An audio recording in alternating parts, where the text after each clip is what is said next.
Hello and welcome back to Flying Bobbins. Hey, the cat's come to say hello. Oh, go on, off you go. Hello and welcome back to Flying Bobbins. So I've made my woven Lotta dress and I'm going to give you some quick tips on how to make the jersey version. It's exactly the same pattern you use with a 1.5cm seam allowance and the same cutting out instructions. What you're going to start off by doing is sewing up those shoulder seams. As you can see, I've used my overlocker. So I've set my overlocker up. I have got all 4 threads on there and I'm using both needles. So I am both sewing and overlocking at the same time. And I hadn't got all 4 yellow threads, so just to let you know what I've done here, I had a yellow one, and a smaller yellow one, a white one and a creamy one and a tan coloured one, so they all go together quite nicely. I always put the 2 that I either want the smallest amount of or have the smallest amount of thread on these 2. These are the needle ones, which use up a lot less thread than these 2 here, which are the upper and lower loopers. So if you don't have all 4 colours the same, just use a combination and just put the ones that you like the best on the loopers because you'll see those most. So I've set up my overlocker with all of my thread colours and I've just grabbed a scrap of fabric and I've tested my stitches. I've adjusted my differential feed up to 1.5 and that will stop that waving that you get when you're sewing jersey. Now if you don't have an overlocker, that's absolutely fine. You can make this dress on your sewing machine. You just need to select either a zigzag or a stretch stitch and look at your manual to discover how to do that and which stitch is appropriate. So the stretch stitch usually looks like a lightning sort of zigzag lightning bolt, and the zigzag just looks like a zigzag. You also need to use a ballpoint needle when you're sewing jersey. That will stop laddering, and it's those needles have a rounded end which is designed for sewing knitted fabrics like jerseys, and I'm using a ballpoint machine needle size 80 for my dress. So I've done my first shoulder seam. I'm going to move on to my second one now, and the first thing that I want to do is just measure in. I know that the seam allowance is 1.5 centimetres, so what I'll do is I'll measure in 1.5 centimetres and just mark that to give myself a bit of a guide as to where to start. And this is where I want the inside of the overlocking to be, along this line here. So I'm actually going to have to cut some fabric off. I want to obviously pay attention to those seam allowances because that is a 1.5 centimetre seam allowance, and so this is where I want to sew, and I've just made that chalk mark there to give me a guide. The other thing you'll notice is that I'm using clips. I never like to use pins near my overlocker because if a pin falls off and goes into the mechanism, or if a pin comes near to that blade, you're going to really wreck your machine, spoil your blade. It's just, I much prefer using wonder clips when I'm overlocking. So I can see I've got grooves on my feet here, and I'm matching up the left hand needle groove with the pink chalk mark there that I made, just so I can make sure that I'm sewing the correct seam allowance. I've also got a guide here, so this is a 1.5 centimetre guide, and that should line up with the raw edge of my fabric, and that way I know that I am overlocking those fabrics together with the correct seam allowance. Just want to make sure that my raw edges are lined up, matching together, right sides together, and in particular with overlocking, make sure that nothing has been folded up underneath and got caught up, because obviously once it goes under that blade there is no going back. And once I've done this, I should just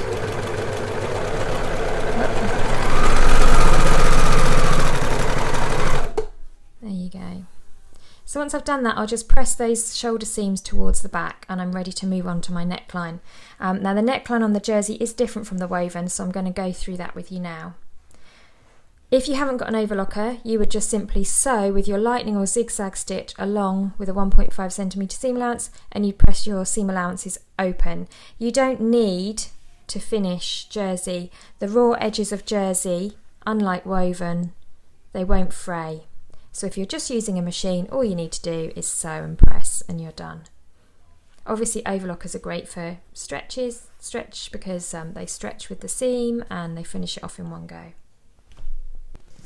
Now for the jersey dress neckband. So take your neckband piece and fold it in half, right sides together, and matching those ends there. And then we're going to sew that together or overlock it together with a 1.5 centimetre seam allowance.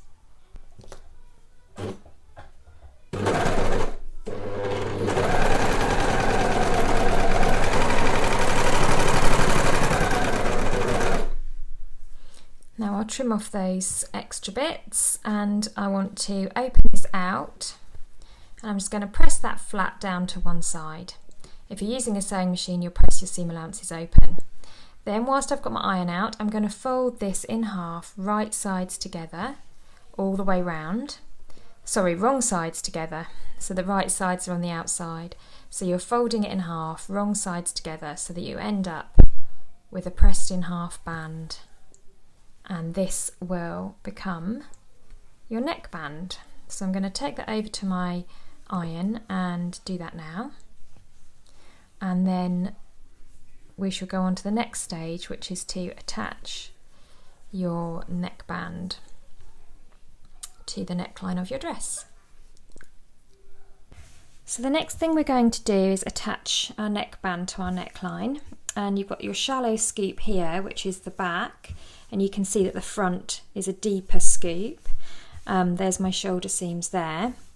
So I flattened that out, and then I've got my band here, so that's my neckband that I just overlocked and then folded in half, wrong sides together with the raw edges matching there. So this seam here I shall just put to the centre back. Now you want to find your centre back of your neckline back and your front. So the way that you can do that is just to kind of fold it and match those shoulder seams, and then you can just mark that centre back. Can you see how those notches are kind of matching up as well? You can just mark that with a clip or a pin, and then do the same on the front just to get your centre front position. In fact, this jersey kind of holds a crease quite well, so when I fold that with my fingers I get a bit of a mark from the crease there, but I'll put a wonder clip there as well. So I now know the centre back and centre front, and I've got the shoulder positions. Okay, so I'm going to match that seam there to the centre back. Then that way it's out of the way and out of sight. So I'll clip those together there. So I've got raw edges all together, so that neat folded side will eventually flip round like this. So I've got raw edges matching. Now when I was pressing, I just marked the halfway point of the neckband, which I can see my crease line is there, and I'm going to pin or clip that to the centre front, because what you want to do is you want to make sure that these two halves are even. You don't want to have like more neckband on one side than on the other. So when you're pressing it, just make a mark of that halfway point. And now what you're going to do now is you're going to just come round and match your neckline, and you're going to put some clips in place. And it's a case of kind of walking your neckband round so that it fits. Now what I would say as well is that your neckband is always cut slightly smaller, so that you have to stretch your neckband into you have to stretch your stretch your neckband into your neckline, and that's so that it doesn't gape, so that you kind of want it to sit flat. So can you see how I've got some slack there? So what I want to do is I want to kind of almost stretch my neckband a little bit and just distribute that extra all the way around. And it's a case of kind of just walking around there and just kind of getting that neckband evenly stretched all the way around your neckline.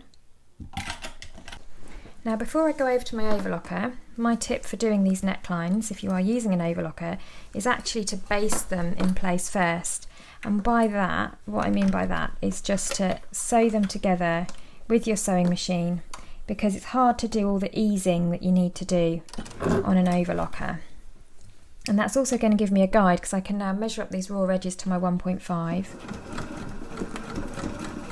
and I can just have a lot more control on applying that neckline on my sewing machine.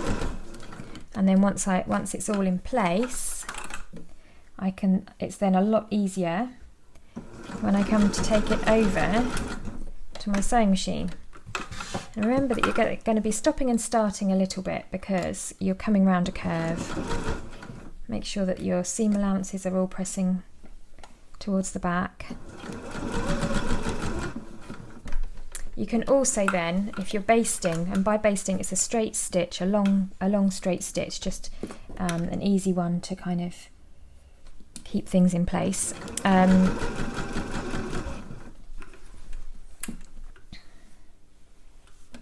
And by doing this, I can also just quickly look at the neckline before I commit to the overlocker, and I can check, are there any pleats or puckers? Is anything out of place? Is it even all the way round? Because that's going to really show up on the centre front of your dress if you're, if you've got any pleats or puckers, or if you've got your neckline wider, your neckband wider on one side than it is on the other. You kind of don't want that either, because it will really show up. So that is why if you baste first of all, it's a really good idea. You can see I'm sort of stretching that a little bit to meet it, because you can then, basting stitches are just long straight stitches that are very easy to take out, and you can then correct any little mistakes that there may be, because once you've overlocked, game over, it's done. If anyone's ever undone overlocking, you will know. And not only that, but it's also cut off your seam allowance, so hard to correct.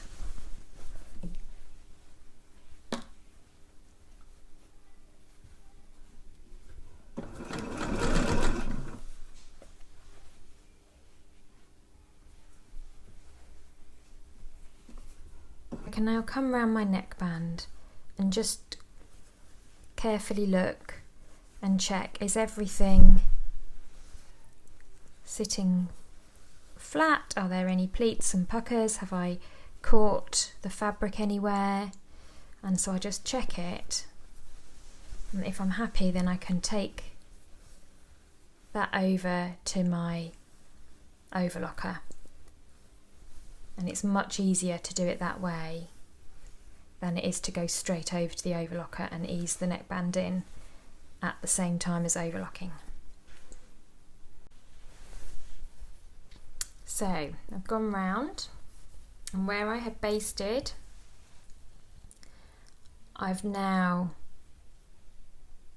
overlocked, and you can see I've just followed that line of basting stitching with the inside of my overlocking, so I've chopped off that bit there, and the basting just made sure that everything was nice and neat before going over to my overlocker.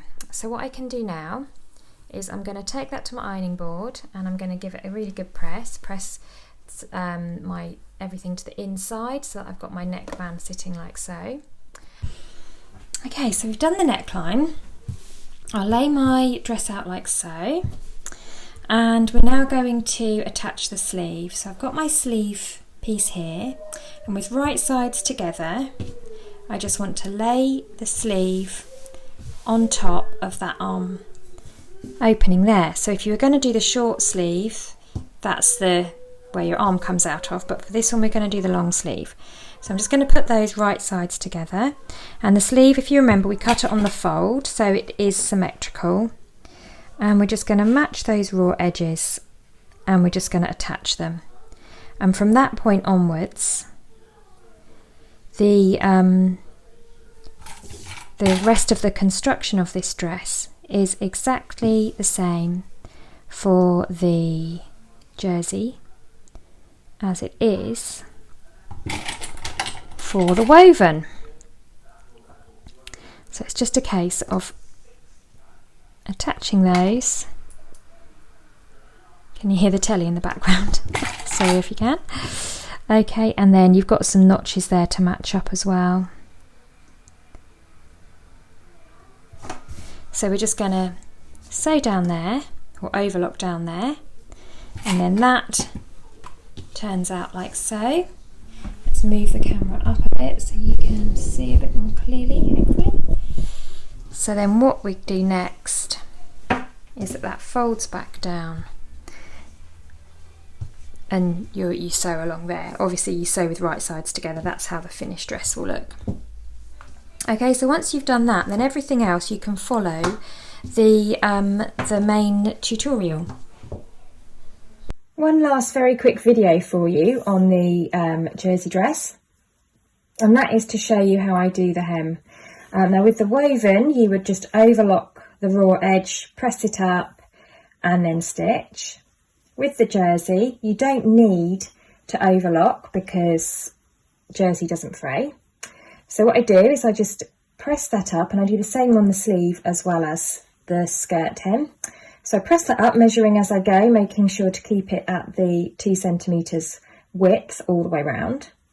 And then looking at the wrong side, so looking at the bit that I've just pressed up, on my sewing machine I will just zigzag stitch all the way along. So in fact, if I show you, probably makes more sense to hold it this way around. So imagine there's my sewing machine, imagine that this is the 2 centimetre line, and I'm going to zigzag along here to keep it nice and even. And that zigzag is right on the edge there, keeping everything under control. And it's just a really nice, neat way of finishing. And then on the right side, you just get a nice zigzag. And you can play about with different widths of zigzag on a scrap of fabric. I think I use a width of 3 and a length of 3. I think go 3 and 3 or 2 and 3. Have a little play and see what you like. So yeah, stitch length of 3 and a width of 2.5 to 3. So good luck. Let me know how you're getting on making those jersey dresses. This is so soft and comfy to wear. I've been wearing it loads since I made it. It's nice because looks just as good with sandals as it does with tights and boots and a cardi, so you can wrap it up warm. And it's got an elasticated waist, so you can eat as much as you like, which is a good thing on Easter weekend. Anyway, there you go, it's done. I hope you enjoy making yours as well, and I'll see you next time for the next sew along. Bye for now.